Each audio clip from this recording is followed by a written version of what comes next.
જ્યારે આપણે સુખનો વિચાર કરીએ ત્યારે અમુક જીવનની અંદર એવા સુખ હોય છે કે જેમાં કોઈ પદાર્થની આપ-લે નથી હોતી. દાખલા તરીકે કોઈ માણસ સારું કામ કરે, હવે સારું કામ કર્યા પછી એના અંતરની અંદર જે સુખનો અનુભવ થાય એમાં કેટલીક વખત પદાર્થની આપ-લે ના હોય. કોઈક વ્યક્તિને ખાલી રસ્તો છે ક્રોસ કરવામાં તકલીફ પડતી હોય, તમે રસ્તો ક્રોસ કરાવો, પેલા વ્યક્તિ કંઈ આપ્યું નથી, તમે કંઈ લીધું નથી, એ વ્યક્તિને પણ સુખ આવે છે. જે વ્યક્તિ મદદ કરે છે એને પણ સુખ આવે છે, જે જુએ છે એને પણ સુખ આવે છે. અને આ જે સુખ છે ને એ પદાર્થના સુખ કરતા વધારે છે. એટલું જ નહીં, પણ આપણી સાથે એ વધારે સમય માટે રહે છે. અને કોઈ વ્યક્તિ એમાં ભાગ જ લીધો ના હોય ને ખાલી ફક્ત પ્રેક્ષક હોય અથવા શ્રોતા હોય એને પણ મજા આવે છે. 1992ની સાલમાં ગાંધીનગરમાં જ અક્ષરધામની પાછળ એક પ્રસંગ બનેલો, એક વાઘરણ બહેનનો. લંડનના મહિલા પર્સ ભૂલી ગયા અને એ બહેન રોજ રાત્રે 8 વાગે ફ્રૂટ વેચવાનું કામ પૂરું કરી પોતાના ઘરે જાય રસોઈ બનાવે. પેલા બેન સત્સંગી બેન, સભા પછી એમને ખ્યાલ આવ્યો, 9 વાગે સભાપતિ, અને એક મહિલા કાર્યકર સાથે ત્યાં આગળ 10 વાગે ગયા તો 2 કલાક વધારે એ ફ્રૂટ વેચનારા ગરીબ મહિલા ત્યાં ઉભા હતા અને એમનું પર્સ એમને રાખી મૂકેલું, એમના માટે જ રાહ જોતા હતા. અને જયારે એ પર્સ એમને આપ્યું, પેલાના આંખમાં પાણી, આના આંખમાં પાણી, એક નયો પૈસો પણ એમાંથી લીધો નહોતો. પાસપોર્ટ અકબંધ, ટ્રાવેલર્સ ચેક અકબંધ, રોકડા રૂપિયા હતા એ પણ અકબંધ, પાઉન્ડ્સ કેટલાક હતા ત્યાંની કરન્સી ઇંગ્લેન્ડની એ પણ અકબંધ, અને એક નવો પૈસો લીધો નહોતો. અને જયારે ડોક્ટર સ્વામીના કહેવાથી જાહેર સભામાં એમનું સન્માન કરવામાં આવ્યું પેલી બહેનનું, હજારો હરિભક્તો બાઈ ત્યાં આગળ હતા. તો એ પ્રસંગ સાંભળીને બધાને આનંદ થઈ ગયો. હવે જે સાંભળનારા હતા એ તો કઈ હતા જ નહીં, અંદર વચ્ચે લેવડ દેવડ હતી જ નહીં. એટલે આપણે માણસ છીએ, આપણે પશુ કે પંખી નથી. પશુ કે પંખી છે એમનું જીવન ફિક્સ છે, ગાય છે એનું જીવન ફિક્સ છે. ગાય છે ઘાસ ખાય અને ગાય છે દૂધ આપે, એ પ્રજાની ઉત્પત્તિ કરે, એનો સમય આવે ત્યારે ગાય મરી જાય, એને જ્યાં આગળ એનો માલિક રાખે ત્યાં આગળ રહે. ગાયને કોઈ એમ્બિશન્સ નથી, એને કોઈ મહત્વકાંક્ષા નથી, એનું જીવન ફક્ત આટલું જ છે, ફિક્સ જીવન છે. માણસમાં એવું નથી. માણસને કેટલા બધા એસ્પિરેશન્સ છે, ઈચ્છાઓ છે, એમ્બિશન્સ છે, મહત્વકાંક્ષાઓ છે. અને માણસ વિચાર કરી શકે છે, સુખમાં તારતમ્યતા છે એનો પણ વિચાર કરી શકે છે. બધા જ સુખ સરખી પ્રકારના નથી, બધાની ગુણવત્તા સરખી નથી એનો પણ પોતે વિચાર કરી શકે છે, બધાનું પ્રમાણ પણ સરખું નથી એ પણ વિચાર કરી શકે છે. અને જેમાં ગુણવત્તા વધારે છે, જેનું પ્રમાણ વધારે છે એને પ્રાપ્ત કરવા માટે એ પ્રયત્નશીલ પણ હોય છે. એમાં જો પૂર્વના બહુ સંસ્કાર હોય અને પ્રમુખ સ્વામી જેવા સંતનો યોગ હોય અને એને સમજ પડી જાય અને કંઈક એવો અનુભવ થાય કે આધ્યાત્મિક સુખ છે એના જેવું કોઈ પણ સુખ નથી, ભગવાનને સંત પાસે જેવું સુખ છે એવું કોઈની પાસે નથી, તો પછી એ પ્રાપ્ત કરવા માટે પણ એ પ્રયત્ન કરે. એમાં ગૃહસ્થ હોય કે ત્યાગી હોય એ બંને લોકો લાભ લઈ શકે છે. નોકરી કરતા હો, ધંધો કરતા હો, તમે રાત દિવસ તમારા વ્યવસાયની અંદર પણ પ્રામાણિકપણે લાગેલા હો તો પણ આ સુખનો અનુભવ કરાવવા માટે કેવળ દયા કરીને ભગવાન સ્વામિનારાયણનું પૃથ્વી પર અવતરણ થયેલું છે. અને ભગવાન સ્વામિનારાયણ ગયા નથી, એ ગુણાતીત સંત દ્વારા પણ ભગવાન સ્વામિનારાયણે આપણને આ જ વાત આપી છે.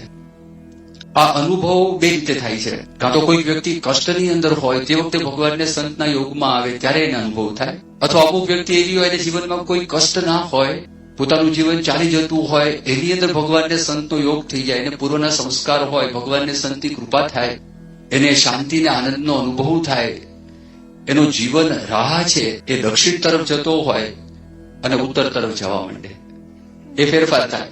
અત્યારે તો માણસ પાસે કરોડો રૂપિયા હોય ને તોય પ્રશ્ન, કરોડો રૂપિયા હોય, રાજા હોય, અને અત્યારે તો રાજાશાહી છે ને, પેલા જમાનામાં વાત હતી કે મશરૂના ગાડલાની અંદર રાજાએ સૂતો હોય અને એની અંદર ખાલી 1-2 વાળ ખાલી પડ્યા હોય તો રાત્રે ઊંઘ ના આવે. અને આ નિષ્કુળાનંદ સ્વામી એની મસ્તીમાં કેફમાં લખે. તો જો બુદ્ધિશાળી માણસ હનુમાન પરથી પણ ખબર પડે કે આ બધા વ્યક્તિને અનુભવ થયો, કેવો અનુભવ થઈ ગયો. ગુણાતીતાનંદ સ્વામીના વખતમાં આપણે વિચાર કરી, ગુણાતીતાનંદ સ્વામીના વખતમાં પણ આવા ઘણા બધા એ પ્રસંગો થયેલા. અને પ્રસંગમાં એક સાધુનો પ્રસંગ છે, ધોળેરા મંદિર, અને ત્યાં આગળ પોતે એ મહંત હતા, એમનું નામ હતું વાસુદેવ ચરણદાસ. ત્યાં આગળ દરબારોનું ગામ, દરબાર સાથે કઈક તકરાર થઈ વ્યવહારમાં, એટલે અંતરમાં બહુ ઉદ્વેગ થઈ ગયો વાસુદેવચરણ સ્વામીને. એ અરસામાં ગુણાતીતાનંદ સ્વામી ધોળેરા પધારે છે અને ધોળેરાની અંદર જ્યાં ગુણાતીતાનંદ સ્વામીના દર્શન કર્યા અને વાસુદેવચરણ દાસના અંતરની અંદર એકદમ શાંતિનો અનુભવ થયો. એટલે એમને મનમાં વિચાર થયો કે શાંતિનું સ્થાન આવી ગયું છે તો મારા મનની વ્યથા હું ગુણાતીતાનંદ સ્વામી પાસે કહું.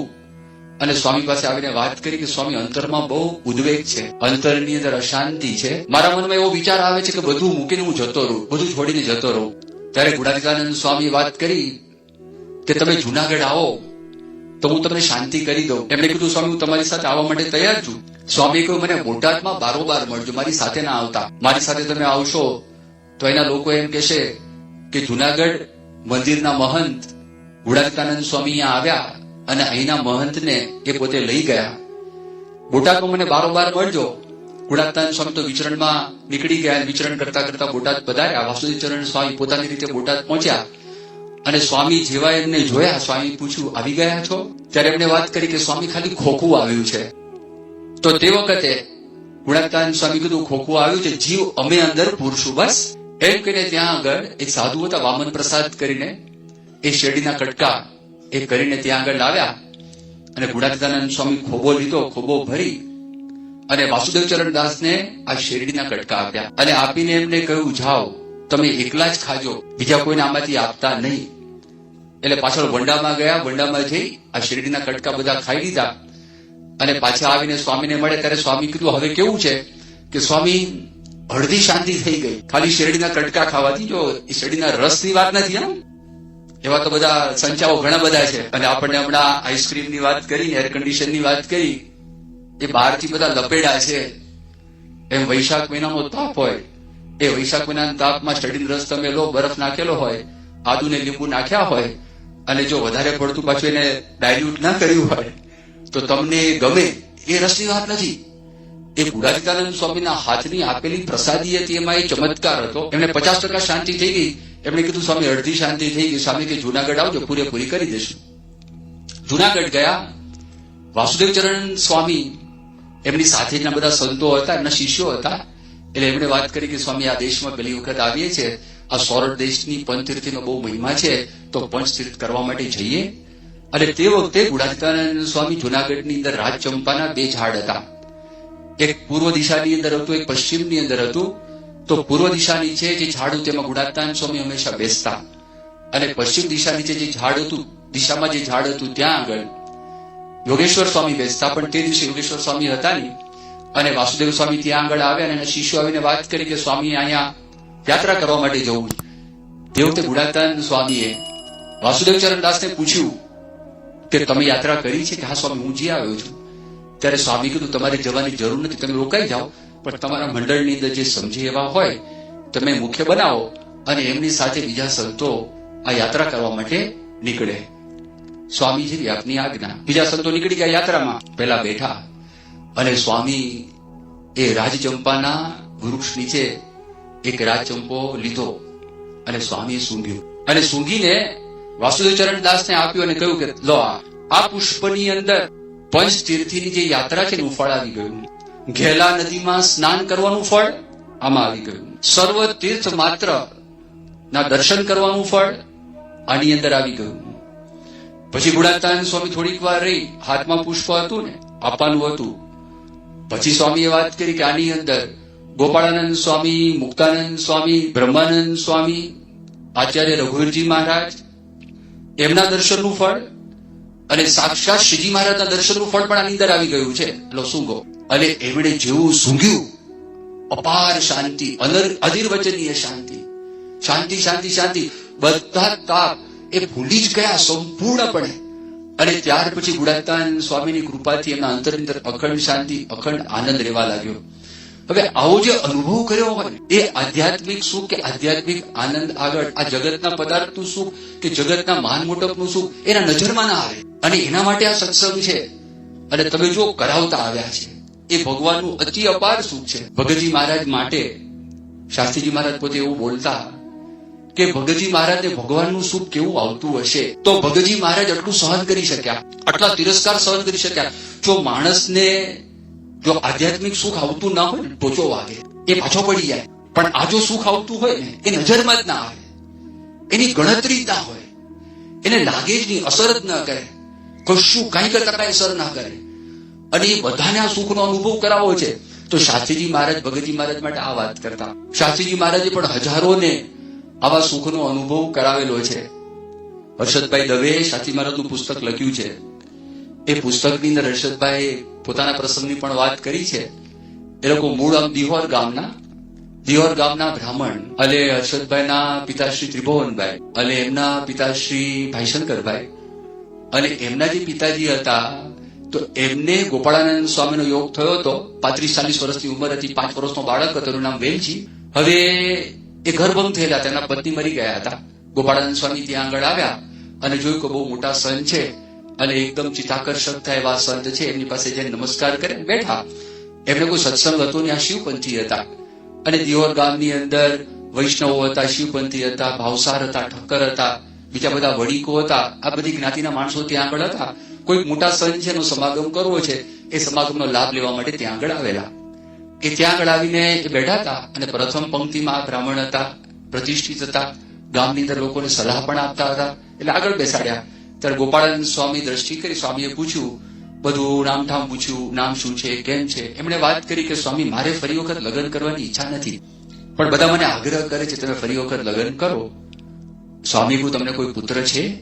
કે હા, પુત્ર છે. શું નામ છે એનું? વેલજી. ગોપાળાનંદ સ્વામી કે ફરી વખત લગ્ન કરવાની જરૂર નથી, આ વેલજી દ્વારા તમારો વેલો ચાલશે, બસ. આવું ગોપાળાનંદ સ્વામી કહ્યું. તો એ વેલજીને 5 દીકરા થયા. એમના જે ત્રીજા દીકરા હતા એને 5 પુત્ર થયા, અને મોટા દીકરા ધામમાં ગયા. અને હર્ષદભાઈ દવે બીજા 3 જણા, એક નાનુભાઈ હતા, બીજા મહિપતભાઈ હતા, ત્રીજા એક હતા, ચોથા હર્ષદભાઈ, એ 4 વ્યક્તિ હતા. એમાં એ લોકોને દિહોરનો સત્સંગ તો હતો, પણ મુંબઈમાં આવ્યા બધાનો સત્સંગ ઘસાઈ ગયો. હર્ષદભાઈ પોતે વર્ણન કરે છે, એમનો જીવ સાહિત્ય પ્રધાન, એમનો જીવ કળા પ્રધાન, એના સિવાય બીજું કશું ગમે નહીં. જે વ્યક્તિના જીવનમાં કળા માટે એને જો સમજ ના હોય, એ કળાની પ્રશંસા કરી શકતો ન હોય, એ કળાના ચાહક ન હોય, પોતાના જીવનમાં કળા જો ન હોય અને સાહિત્ય ન હોય, તો શીગડા અને પૂછડા વગરનો એ પ્રાણી છે. સંસ્કૃતનો એક સુભાષિત છે જેનો આ સ્થૂળ ગુજરાતીની અંદર અર્થ છે. અને હર્ષદભાઈ આવા હતા. હવે એમાં થયું, એક વખત શાસ્ત્રીજી મહારાજ મુંબઈમાં આવ્યા. મુંબઈની અંદર એક ભાઈ હતા, ગોવિંદ આશ્રમ એનું નામ, એના મકાનનું નામ ગોવિંદ નિવાસ. એ ગોવિંદ નિવાસના પહેલા માળની અંદર પૂરું દિવાન ખંડ હતો, અને ત્યાં આગળ શાસ્ત્રી મહારાજ આવેલા હતા, અને ત્યાંની કથા વાર્તા હતી. હર્ષદભાઈના જે મોટાભાઈ નાનુભાઈ દવે, એમને શાસ્ત્રીજી મહારાજનો યોગ થયો હતો, અને શાસ્ત્રી મહારાજના યોગથી સત્સંગ થયેલો. આ બધા ભાઈઓને દર્શન માટે લાવેલા. હર્ષદભાઈ આવ્યા. ઘણા બધા વખતથી કોઈ સ્વામિનારાયણના સાધુ જોયા, પૂર્વના સંસ્કાર હતા, તેમને પગે લાગે છે, અને પગે લાગી એના અંતરમાં શાંતિ થઈ. એમણે જોયું કે આ કઈ જુદું છે. તે દિવસે હર્ષદભાઈ વર્ણન કરે, મારું માથું સખત દુખતું હતું, અને પેટમાં સખત દુખાવો હતો, શરીરની અંદર તાવ હતો, આ બધું જ હતું. સ્વામીના દર્શન થયા, મને શાંતિ થઈ. હું પાછળ જઈને બેઠો, અને શાસ્ત્રીજી મહારાજે મારી સામે કરુણામય દ્રષ્ટિએ જોયું. એ દ્રષ્ટિમાં જે કરુણા હતી, દ્રષ્ટિમાં પ્રેમ હતો, અને મારા અંતરમાં શાંતિનો અનુભવ થયો હતો. મારું દુઃખ ગાયબ થઈ ગયું, પેટનો દુખાવો જતો રહ્યો, માથાનો દુખાવો જતો રહ્યો. પણ શાસ્ત્રીજી મહારાજની નજર છે ને હું ઝીલી શક્યો નહીં, અને મારું માથું છે એ મેં મારું માથું નીચે કરી દીધું. સભા પત્યા પછી બધા દર્શન માટે આવતા હતા. ત્યારે શાસ્ત્રીજી મહારાજ મને પૂછ્યું કે તબિયત કેમ છે. ત્યારે મનમાં એમ થયું કે આ સાધુ, એને મારા મનની વાત છે, મનની વાત ક્યાંથી ખબર પડી, મારા મનની અંદર શું ચાલે છે એ બધી વાતો એને ક્યાંથી ખબર પડે છે. બહુ આશ્ચર્ય થયું. પછી સ્વામી આગળ વાત કરી. સ્વામીએ કહ્યું કે સ્વાસ્થ્યની સારવાર માટે હવાફેર કરવા માટે જવાની જરૂર નથી. મહારાજની દયાથી, મહારાજની કૃપાથી તમને અહીંયા આગળ સારું થઈ જશે. કે મેં આ વાત પણ કોઈને કરી નથી, માંદગીની વાત કરી નથી. 2 મહિના માટે મારે હવાફેર કરવા માટે જવું હતું, માથેરાન પંચગીરી બાજુ ડુંગરોની અંદર. એ પણ મેં કહ્યું નથી. સ્વામી સામેથી કે છે, સ્વામીએ કહ્યું કે હવાફેર કરવાની જરૂર નથી, અને તમે અહીંયા રહો, તમારું સ્વાસ્થ્ય સારું થઈ જશે.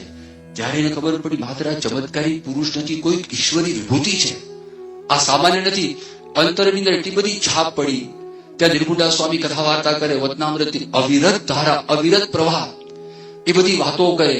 અને યોગીજી મહારાજ બધા ભજનો ગાય, માણકીએ ચડ્યા રે મોહન વન માળી, શી કહું શોભા સ્વામિનારાયણની નિરખી ઠરે છાતી. આ બધું આવતું હતું. અને જયારે શાસ્ત્રી મહારાજ 2-3 દિવસમાં મુંબઈ છોડીને જતા રહ્યા કે મારા કાનની અંદર આ બધા શબ્દો ગુંજતા રહ્યા. યોગીજી મહારાજ, નિર્ગુણ સ્વામી, શાસ્ત્રીજી મહારાજ. મારા મનમાં વિચાર થયા કરે કે મને ફરી વખત ક્યારે દર્શન થાય, હું ફરી વખત ક્યારે મળું. અને લગ્ન પ્રસંગે મારે ભાવનગર જવાનું થયું અને રસ્તાની અંદર સારંગપુર રોડ સ્ટેશન આવ્યું. અને બારીની અંદર મેં જોયું કે સારંગપુર રોડ સ્ટેશન, અને સત્સંગમાં મેં બધી વાતો સાંભળેલી હતી. અને સત્સંગમાં સારંગપુરમાં શાસ્ત્રીજી મહારાજે મંદિર કર્યું છે એ વાત મેં સાંભળેલી. હું ત્યાં આગળ ફ્લેગ સ્ટેશન કહેવાય, એક ઓર્ડિનરી સ્ટેશન કહેવાય, ત્યાં ઉતરી ગયો. ટિકિટ હતી ભાવનગરની.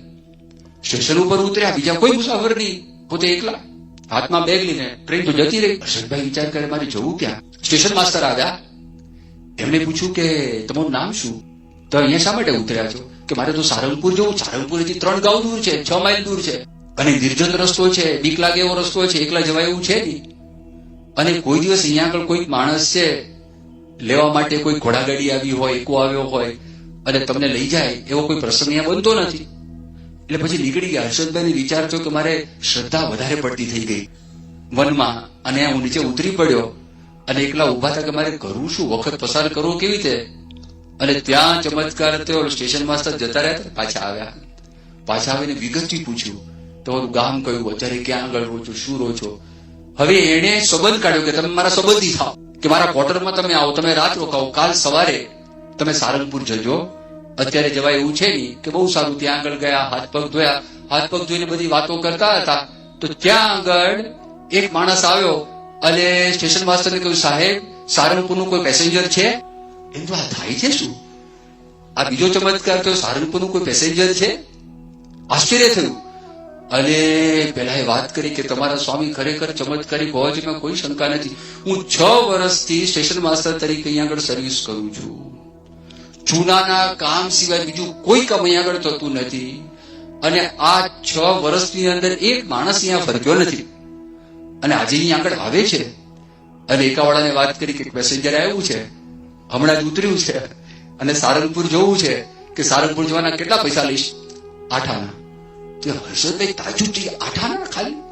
અને 3 ગાંવ જવાનું. મુંબઈમાં તો વધારે ને, વિક્ટોરિયામાં બેસો એનો ભાવ તો બહુ વધારે હોય, એનો કોસ્ટ વધારે હોય. ખાલી 8 આનામાં ત્યાં આગળ જવાનું છે. અને ત્યાં આગળ ગયા. ખબર નહીં, રસ્તાની અંદર એમને સંકલ્પ થયો કે મેં એવું સાંભળ્યું છે કે શાસ્ત્રીજી મહારાજે ઘણા બધાને દિવ્ય રૂપે દર્શન દીધા છે. તો એમણે મનમાં સંકલ્પ કર્યો, હું સારંગપુર જઉં, કાં તો મને દિવ્ય સ્વરૂપે દર્શન દે અથવા તો સ્થૂળ સ્વરૂપે ત્યાં આગળ આવીને દર્શન દે. અને જો ત્યાં સુધી મને દર્શન ન થાય, ભલે હું સારંગપુર પહોંચું, તો એમણે મનની અંદર પ્રતિજ્ઞા કરી કે હું જમીશ નહીં. અને ભાવનગર જઈને જમીશ. જો મને દર્શન ન થાય તો સારંગપુર જમવું નથી, પણ ભાવનગર જઈને હું જમીશ. એ ત્યાં આગળ જેવા આવ્યા અને પગી પેલો હતો દરવાણી, અંદર દાખલ થયા. મહેમાન આવ્યા છે. જેવા અંદર દાખલ થયા, વૃદ્ધ કોઠારી હરિકૃષ્ણદાસ ત્યાં હતા. અને કીધું કે ક્યાંના મહેમાન, ક્યાંથી આવો છો? કે મુંબઈથી આવું. કે શાસ્ત્રીજી મારા તો મંગળવારે આવવાના હતા, પણ તમારા માટે જ ગઈકાલે આવ્યા છે. તમારા માટે જ ગઈકાલે આવ્યા છે.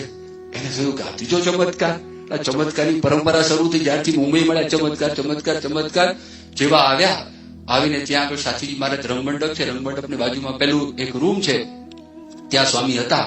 અને સ્વામી ત્યાં આગળ હરિકૃષ્ણદાસ સ્વામી વાત કરી હતી કે તમે અત્યારે ઉતારો લો, અને સ્વામી છે 3 વાગે જાગશે, અને 3 વાગે જાગી અને પછી પાણી અંગીકાર કરી અને તમને મળશે. 3 વાગે સ્વામી જાગી ગયા, પાણી પીધું, સ્વામી બેઠા હતા. અને હર્ષદભાઈ દંડવત કર્યા. અને સ્વામી એકદમ કીધું કે તમે ક્યાંથી? જાણે ખબર ન હોય, બેઠા થઈ ગયા. અને બેઠા થઈને હર્ષદભાઈ વાત કરી, આવું થયું, આવું થયું, આવું થયું. તો સ્વામીના મનમાં એવો વિચાર આવતો હશે કે એક હરિભક્તને એટલી બધી શ્રદ્ધા, હજી હમણાં જ પરિચય થયો, મુંબઈમાં મળ્યા છે, રસ્તામાં ખાલી સ્ટેશન આવ્યું, જવું તું ભાવનગર, વચ્ચે ઉતરી અને ક્યાં જવાનું જ ખબર નહીં, અહીંયા આગળ આવી ગયા. સ્વામી ઉભા થઈ અને સ્વામી ભેટી પડ્યા. અને ભેટીને બેસાડ્યા, માથા પર હાથ ફેરવ્યો, શરીર પર હાથ ફેરવ્યો. અને સ્વામી પછી ધીરે બધી વાતચીત કર્યા પછી પૂછ્યું, સ્વામી કે હવે તો જમશો ને? આ કીધું એટલે ઓહો, કે આ શું થયું છે? આ તો જબરજસ્ત થઈ ગયું. અને પછી તો સ્વામી કીધું સારું. વાતચીત કરીને સ્વામી સાથે ગયા. સાથે જઈને સભા મંડપનું બાંધકામ ચાલુ હતું એ બતાવ્યું. એ પેલા મંદિર ઉપર લઈ ગયા. મંદિરમાં બધી જ મૂર્તિઓનો પરિચય શાસ્ત્રીજી મહારાજે કરાવડાવ્યો. પછી જ્યાં બાંધકામ હતું ત્યાં આગળ સ્વામીને લઈ ગયા. ભવિષ્યની અંદર હર્ષદભાઈને ઘણા બધા કામ કરવાના હતા, એ શાસ્ત્રી મહારાજ જોતા હતા. અને પછી ભંડારમાં ગયા. ભંડારમાં જઈને 3 મગજના લાડુ અને સ્વામી દૂધ લાવ્યા. અને દૂધ લાવીને હર્ષદભાઈ છે એમને આપ્યા. પણ તબિયત સારી નથી ને, હજી તો સ્વામી ત્યાં આગળ ગયા હતા, સ્વામી સારું કરી દીધેલું. સ્વામી કે આ તમે જમો. હર્ષદભાઈના મનમાં એમ થયું કે આ બધું વધારે છે, મારાથી ખવાશે નહીં. સ્વામી કે આજે રોગ કાઢવો છે, માટે તમે જમો. અને રાત્રે ખીચડી ખવડાવી છે. આ વાત કરી તે 3 મગજના લાડુ, લાડુ ઉડી નહીં, લાડુ એટલે એ ખવડાવ્યા. અને પછી દૂધનો લોટો એમને પીધો. રાત્રે ખીચડી, બાજરાનો રોટલો, શાક અને કઢી આ બધું ખવડાવ્યું. અને બીજે દિવસે જવાના હતા તો વહેલા વહેલા ઠાકોરજીને થાળ કરી એમને જમાડી આ મોકલ્યા. હર્ષદભાઈ કે છે બ્રહ્મના સુખનું વર્ણન ખાલી આપણે સાંભળેલું, બ્રહ્મનો આનંદ સાંભળેલો, પણ આનંદમાં એટલા બધા ગરકાવ થઈ ગયા હતા, એટલા બધા ગરકાવ થઈ ગયા હતા તે રાત્રે એવી ઘસઘસાટ ઊંઘ આવી. સવારે 8 વાગે ઉઠ્યા અને હર્ષદભાઈને કહે મેં મારું બ્રાહ્મ મુહૂર્ત સાચવ્યું. મુંબઈમાં બ્રાહ્મ મુહૂર્ત તો સવારે 3-4 વાગે થાય ને, 4 વાગે 4:30 વાગે થાય, પણ મારું બ્રાહ્મ મુહૂર્ત સવારે 7 વાગે 8 વાગે મેં સાચવ્યું. સારંગપુરમાં સાચવ્યું. ત્યાં મંગળામાં ના ગયો, શણગારમાં ના ગયો, બધું ના ગયો, પણ શાસ્ત્રીજી મહારાજના આકર્ષણ, પરમ આનંદ, પરમ સુખનો અનુભવ આપણે જાણીએ છીએ. હર્ષદભાઈએ પોતાનું સંપૂર્ણ જીવન ડેડિકેટ કરી નાખ્યું, અતિ અલૌકિક સેવા કરી. સંત સ્વામી કહેતા કે 20 જણા આવે તો પણ કામ ન કરી શકે એવું એક કામ એ હર્ષદભાઈ દવે કર્યું. ભગવાન સ્વામિનારાયણનું જીવન ચરિત્ર, ગુણાતીતાનંદ સ્વામીનું જીવન ચરિત્ર, ભગતજી મહારાજનું જીવન ચરિત્ર, શાસ્ત્રી મહારાજનું જીવન ચરિત્ર, લાઈફ એન્ડ ફિલોસોફી એ આપણને આપ્યા. પછી ઈશ્વરચરણ સ્વામી એમના મોટા દીકરા એને સાધુ થવા માટે આપ્યા. આ બધું હર્ષદભાઈ કામ કર્યું, અમર થઈ ગયા. પણ કહેવાનું શું, આધ્યાત્મિક સુખ સાચું છે એના માટે આપણે આવીએ છીએ. એ ભગવાનને સંતમાં જોડાવાથી, એમની આજ્ઞા પાડવાથી, એનું સ્મરણ કરવાથી. આ ખાલી વિડીયો તમે જો, એનું ઘરમાં જઈને ખાલી સ્મરણ 15-20 મિનિટ મારે કરો, એમાં વૃત્તિ જોડાઈ જાય અને અનુભવ કરજો આ થાય છે કે નહીં. તો મહારાજ સ્વામીને પ્રાર્થના કરીએ ગમે તેવા દુઃખ આવે પણ ભગવાનને સંતને સંભાળીએ, આપણા અંતરમાં શાંતિ થશે. શ્રી સ્વામિનારાયણ ભગવાનની જય.